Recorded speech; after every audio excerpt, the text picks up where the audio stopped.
Welcome to the CEC Report. It's the 27th of September. I'm Robert Barwick and I'm with CEC leader Craig Isherwood. Welcome, Craig. Yeah, thanks, Robbie. In this week's CEC Report, Australia's banks are all tentacles of one very sick octopus. Starvation increases in post-bail-in Cyprus. And film review, Unlawful killing. So first, Australia's banks are all tentacles of one very sick octopus. Craig, there's a lot of the experts, such as the IMF, International Monetary Fund, are issuing warnings again about something that we've been talking about for a long time, which is that Australia's property market is a bubble. And the banks are trying to defend that, Robbie, by saying that there's a net need for something like $250,000, a million extra houses, Robbie. So there's going to be a continuing demand for extra housing. Therefore, the price of housing is going to continue to go up. Well, of course, the banks have a vested interest in making that argument and defending that need. And it actually has nothing to do with whether there's a need of housing or not. No. The whole point is there is a historical multiple of house prices to annual income of about 3.5 times, and Australia's house prices to annual incomes for the last decade have been well above 7 times, right? And every other country in the world over, around the GFC period, their property bubbles crashed down to that historical multiple, except for Australia's, and we're told, and our Reserve Bank is part of the denial. They're saying, oh no, there's no bubble. Now, here are some signs though, right? Before I go through this little statistic, just to point out that Australia's banks have around 60% of their business is in lending money into mortgages, right?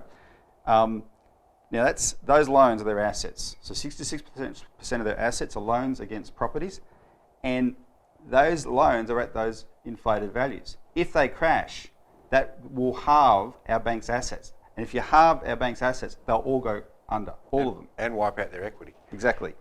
So here's one of the signs though. We'll put a little graph on the screen probably.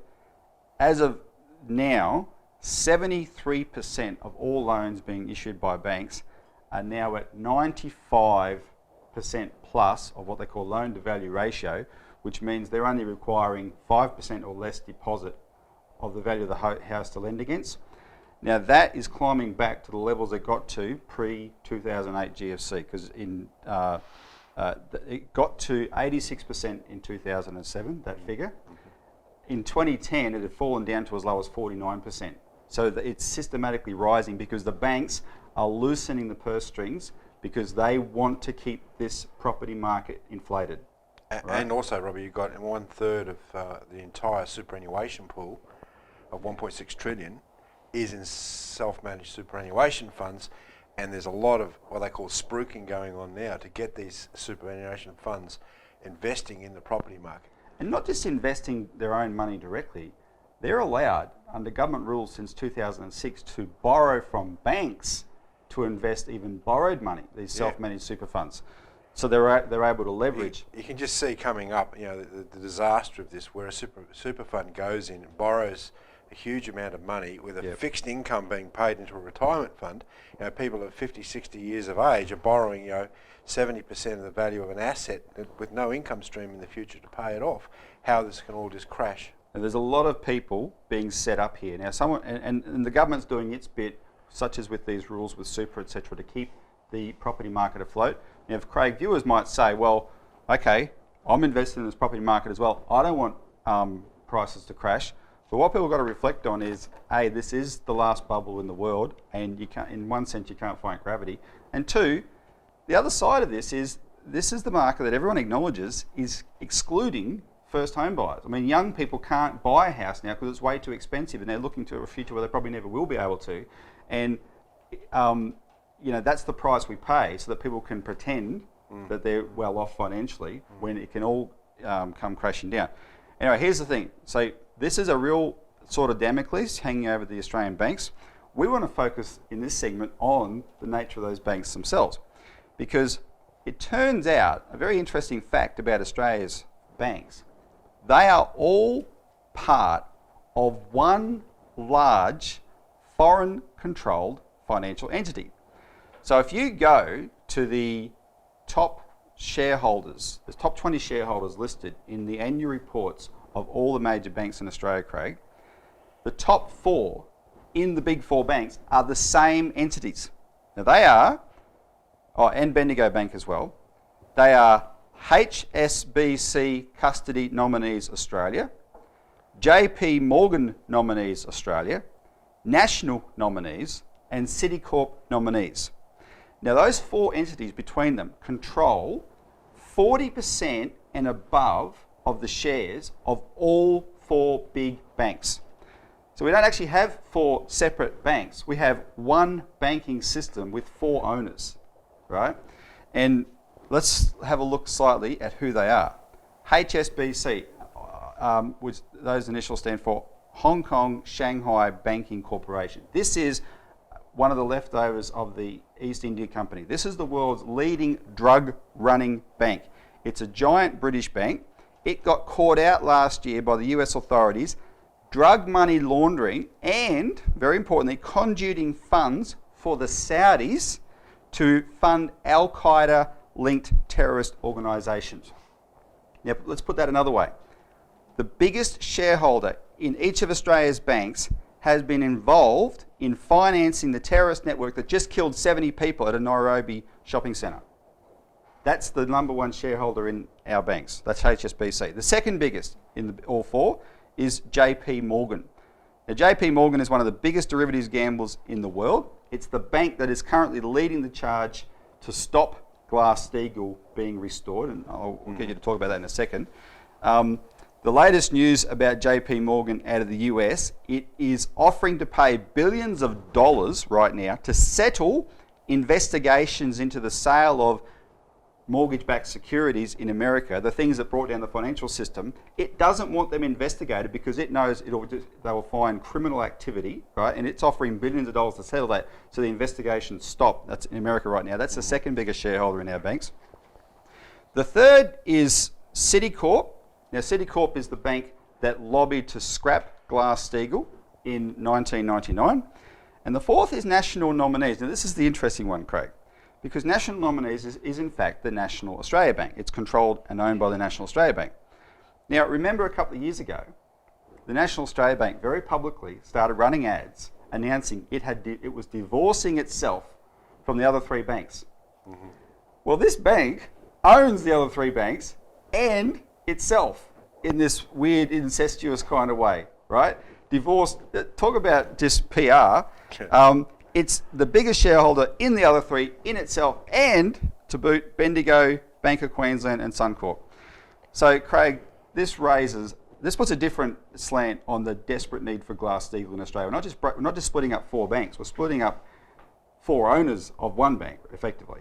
Well, that's why, Sandy Wheel, the founder of Citigroup, came out and just recently said that it was a big mistake that he led the charge to break up Glass-Steagall.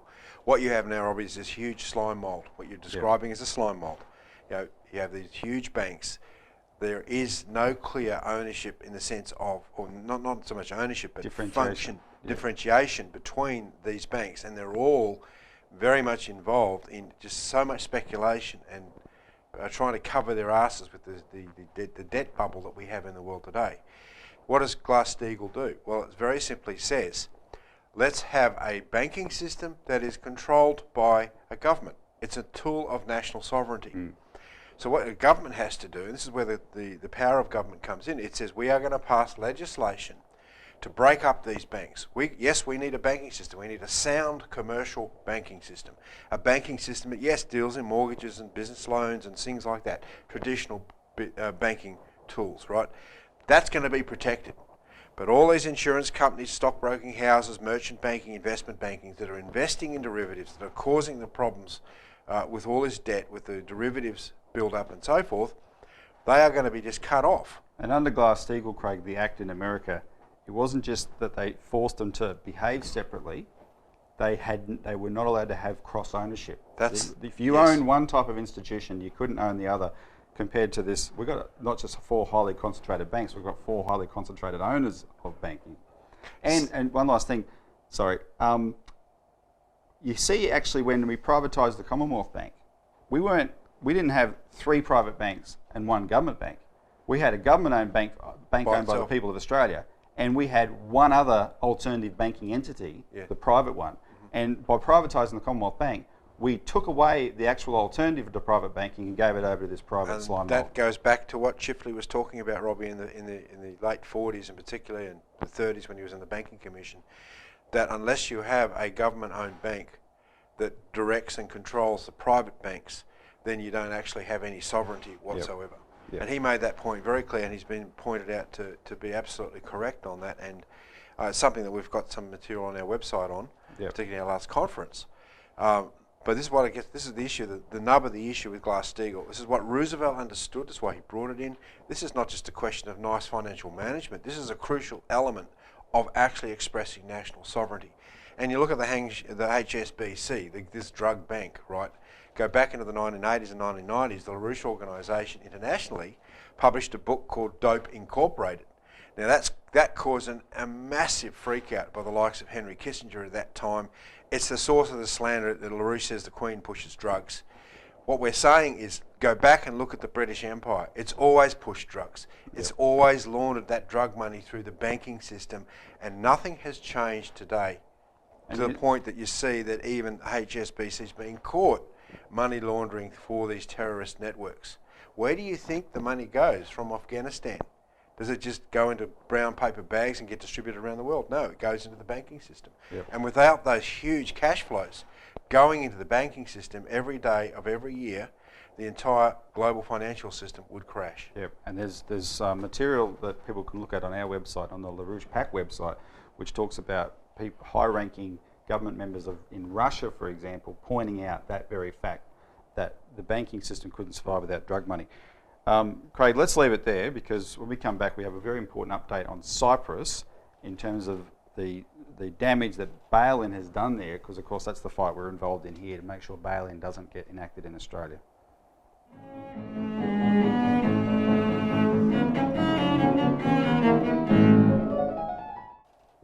Welcome back to the CEC Report. Starvation on the rise in post-bail-in Cyprus. Craig, you are currently directing the war room effort here that we talked about in the last couple of weeks in this program, which is to raise awareness and amass opposition to the plans that we know are underway in Australia for the Treasury to write legislation so that bail-in powers can be enacted here. And also to raise awareness that the solution of Glass-Steagall is a real option for Australia, because people, and the response we're getting, Robbie, when you start to talk about the need to break up the big Australian banks, is rather overwhelming, because people know there's a big problem here. Yep. So we're putting on the table to a lot of elected officials what the solutions are, and even across all sorts of political persuasions or backgrounds or whatever, it doesn't matter what it is, people have a universal hatred and dislike of the way the Australian banking system is going. And of course, if we don't break them up, then they will remain too big to fail. And if they're too big to fail, that's why they're going to be bailed in, and they hold 80% of the deposits of the Australian people, and 80% of the people will lose their deposits. Without the capacity of Australia's 4 big banks, to put it another way, to grab hold of people's deposits and forcibly convert them to shares, in the case that their asset values fall through the floor, as you mentioned in the previous segment, there's no way of making these banks so-called solvent again without reducing their liabilities. And as deposits are classed as unsecured creditors, i.e. liabilities, that's why they've got to steal the deposits, Robbie. Well, let's have an update about Cyprus, therefore, because Cyprus is the place where bail-in has been applied. Back in March, it's the guinea pig of bail-in. And the latest report from there shows that the effect it continues to take a devastating toll. We're witnessing a rapid rise, Craig, in the number of people who are unable to afford food, just basic food. Now, if they can't afford food, the feeding of them is left to charities, but the charities are now saying they lack the funds to operate. So there's one food charity in the town of Paphos, which is called Solidarity. It has just had to close down for lack of funds and food donations. And this charity feeds an estimated 1,000 families. Now here's the thing, 2 years ago, this charity was feeding 20 families. It's now relied on for 1,000 families, and it can't do it. According to the Cyprus Mail, the woman who heads up the charity, Pavlina Patsalou, she said, quote, "These people need help and we don't have anything to give them. Cyprus, as in the government, has to help us, or else I truly believe we will see some of these babies dying. We appealed to the President after our local MPs said they couldn't help. He replied to us by letter saying that there is no money available and he is sorry, but he can't help. Times are terrible for so many, but even a packet of rice or pasta will help. I am begging the public all over Cyprus to help us feed the needy. I am so worried about the babies. We have to do something now before it's too late," said Patsalou in tears. So this is very, very stark. Now, I've got a question for you, but before I do, just a positive news report from the area though. Greece, next to Cyprus, has had even a harder time than Cyprus, if that's possible, with the brutal austerity there. We've now just been informed that the political party in Greece that's leading in the polls, called Syriza, has just now included Glass-Steagall in its electoral platform. Right, so you know the reality is forcing them to go in the right direction. So, Craig, we're fighting bail-in because we know that if this happens here, then the same devastation will happen here. But interesting for Australia, hasn't this effectively been done to us before? Well, Robbie, on the website there's a presentation that I did at our last conference which goes through the bastardry of the Bank of England and how, you know, back at that particular time the Australian pound was linked directly to gold. You mean back in the Depression? Back in the just Depression, before the late 1920s. Yeah, that particular period where the Australian dollar was linked to gold. Now, there was a withdrawal of gold because the Bank of England and the financial establishment controlled gold. Now, ironically, we discovered that a lot of Australian banks actually own gold companies these days, which is really quite an interesting thing. And by them withdrawing gold at the time, what they were saying was, we are making moves here to shore up our banking system and the people can starve. Yeah, because they withdrew the gold and because the Australian pound was linked to gold, it meant the credit for the system was sucked out, like this big, huge sucking. And literally there was no credit for banking, there was no credit for the productive side of the economy. So people were thrown out of work and you had up to 30% unemployment in Australia. This was completely and utterly unnecessary. It was a political decision by the Bank of England, the City of London, to do this. It was, and it's very, very clear that this is sort of policy is in the mindset of the financial oligarchy. What you see in Cyprus, what you see in Greece, this is not some aberration, Robbie. This is their policy. Starvation, population reduction that we talk about on this program all the time is the nature of the policy. Because their system and their control over their system comes first. And when you start to see house prices go through the roof in this bubble, what does that mean for the people trying to pay rents on a pension? A pension in this country? Well, it's getting worse and worse. You've had a 30% increase in the price of electricity. So people are literally getting into Cyprus-style conditions here in this country. Of course, this won't be reported in the mainstream press. It won't be held from the rooftops because it is not the politically sanctioned way to go. Yep. All right. Well, just reinforces the fact that, you know, there's a reason we're fighting this, because this is life and death, right? And that's why the CEC is leading this fight. So if you're a CEC observer and you watch this show, get on our website and get involved. Now, we've got to end that there. When we come back, we're going to do a film review on a film called Unlawful Killing.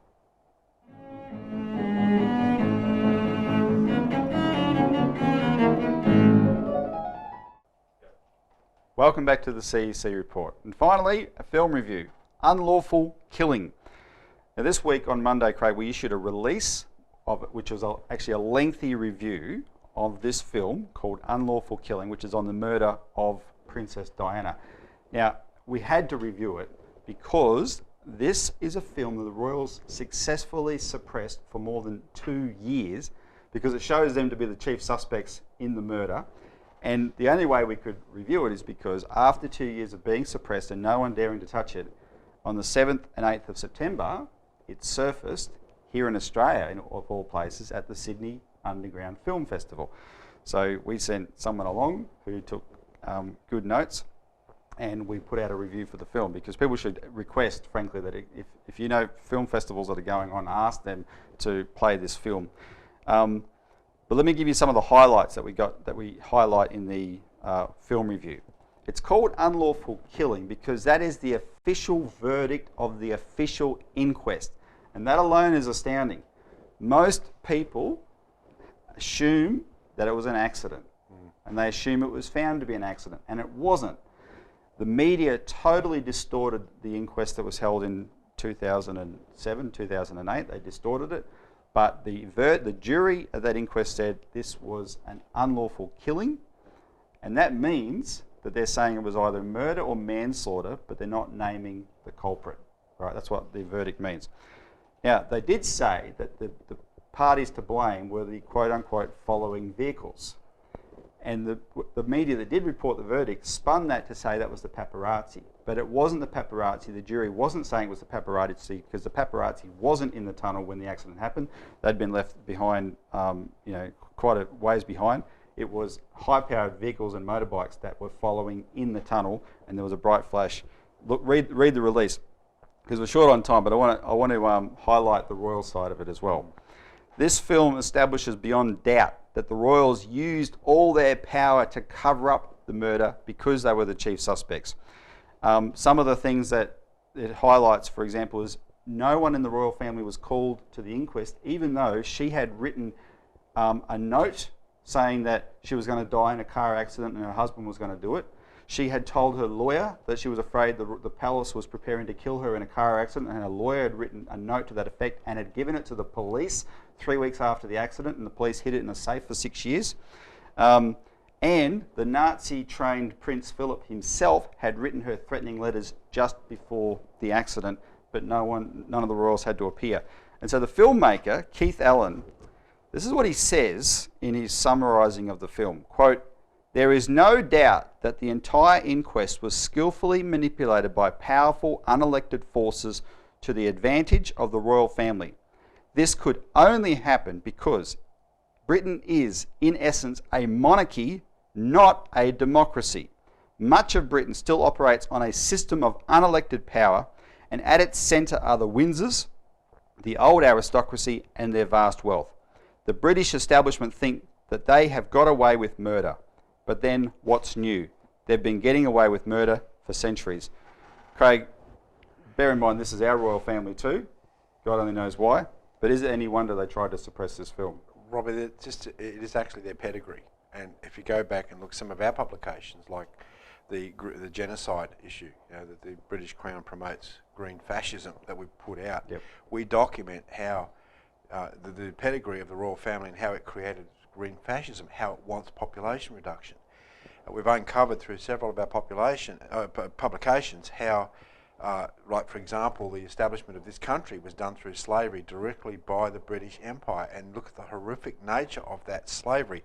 This is not an accident, this is the characteristic of the British Empire, and for the last 50 years, Robbie, they have been going overboard, running an enormous PR campaign, and we see the latest with Kate and William and so forth, of trying to protect this image of a pretty horrible and actually dangerous bunch of people. And I think this film has really uncovered the hidden nastiness and the disgusting nature of the royal family. Yeah, so we can't do justice to the film, but we did take detailed notes, and they are in the release, so look that up if you're interested. Otherwise, ask around and get people to, if you know who are into film festivals, get them to source it and actually play it.